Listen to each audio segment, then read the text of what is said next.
মৎস্য চাষে স্বাবলম্বী মোহনপুর ব্লকের অন্তর্গত সিমনা বিদ্যাসাগর গ্রামের সুজিত দাস রাজ্যে যে সকল বেকাররা কর্মসংস্থানের জন্য এদিক ওদিক ছুটছে তাদের কাছে অনুপ্রেরণা হতে পারে সুজিত দাস।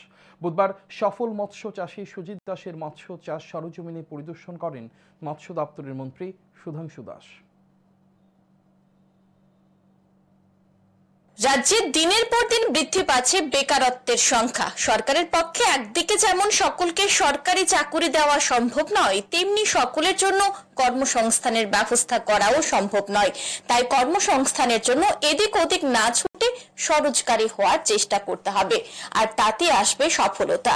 রাজ্যের বেকাররা যেখানে কর্মসংস্থানের জন্য এদিক ওদিক ছুটছে, সেখানে বসে না থেকে মোহনপুর ব্লকের অন্তর্গত সিমনা বিদ্যাসাগর গ্রামের বাসিন্দা সুজিত স্বরোজগারী হওয়ার ভাবনা নিয়ে একটা সময় শুরু করে মৎস্য চাষ। প্রথমে ছোট জলাশয়ে মৎস্য চাষ শুরু করলেও ধীরে ধীরে সুজিত দাস তার মৎস্য চাষের পরিধি বৃদ্ধি করে। বর্তমানে সুজিত দাস বিশাল আকার জলাশয়ে বিভিন্ন ধরনের মাছ চাষ করছে। মাছ চাষ করে সে মাছ বাজারে বিক্রয় করছে সুজিত দাস। এতে তার লাভও হচ্ছে ভালো। বর্তমানে সুজিত দাসের অধীন বেশ কয়েকজন লোক কাজ করে, অর্থাৎ সুজিত দাস নিজেকে স্বরোজগারী করার পাশাপাশি কয়েকজন বেকারকে কাজেও দিতে সক্ষম হয়েছে। সুজিত দাসের এই সাফল্যের বিষয়ে জানার পর বুধবার মৎস্য দপ্তরের মন্ত্রী সুধাংশু দাস মৎস্য চাষী সুজিত দাসের মৎস্য চাষ সরজমিনে পরিদর্শনে যান।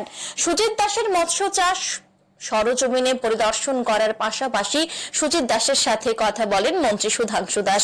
তারপর এক সাক্ষাৎকারে মন্ত্রী সুধাংশু দাস জানান, সুজিত দাস একজন প্রগতিশীল চাষী। মৎস্য চাষের মাধ্যমে সুজিত দাস নিজেকে প্রতিষ্ঠিত করেছে এবং নিজেকে স্বাবলম্বী হিসেবে তুলে ধরেছেন। মৎস্য দপ্তর থেকে সুজিত দাসকে সকল ধরনের সহযোগিতা করা হবে। বর্তমানে সুজিত দাসের বাৎসরিক আয় 40 থেকে 45 লক্ষ টাকা। মাছ চাষ করে কিভাবে প্রতিষ্ঠিত হওয়া যায় তার উজ্জ্বল দৃষ্টান্ত সুজিত দাস। সুজিত দাস এলাকার বেকার যুবক যুবতীদের কাছে অনুপ্রেরণা। তার কাছ থেকে অনেক কিছু শেখার রয়েছে। মৎস্য চাষের মাধ্যমে নিজেকে প্রতিষ্ঠিত করেছেন এবং একজন স্বাবলম্বী ব্যক্তি হিসাবে নিজেকে তুলে ধরেছেন, তার জন্য আমরা অত্যন্ত আনন্দিত। এবং আমরা ফিশারি ডিপার্টমেন্টের পক্ষ থেকে ওনাকে আশ্বস্ত করেছি যে আমাদের পক্ষ থেকে যে যে রকমের সুযোগ সুবিধা ওনার প্রয়োজন আছে সব রকমের সুবিধা আমরা পৌঁছে দিতে রাজি আছি।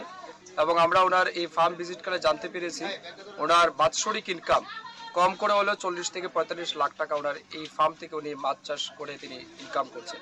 তো আমি মনে করি এটা একটা উজ্জ্বল দৃষ্টান্ত যে মাছ চাষ করে কিভাবে সমাজের মধ্যে আর্থিকভাবে প্রতিষ্ঠিত হওয়া যায়, তার অন্যতম উদাহরণ কিন্তু সুজিত বাবু। আমি মনে করি সুজিত বাবু শুধুমাত্র ব্যক্তি জীবনে প্রতিষ্ঠিত এমন নয়, তিনি অত্র এলাকার সমস্ত বেকার যুবক যুবতীদের জন্য অন্যতম প্রেরণার স্রোত। এদিন মন্ত্রী সুধাংশু দাসের সাথে ছিলেন মৎস্য দপ্তরের সচিব, দপ্তরের অধিকর্তা, পশ্চিম ত্রিপুরা জেলা পরিষদের ভারপ্রাপ্ত সভাধিপতি বিশ্বজিৎ সিল সহ অন্যান্য আধিকারিকরা। Bureau report, news today.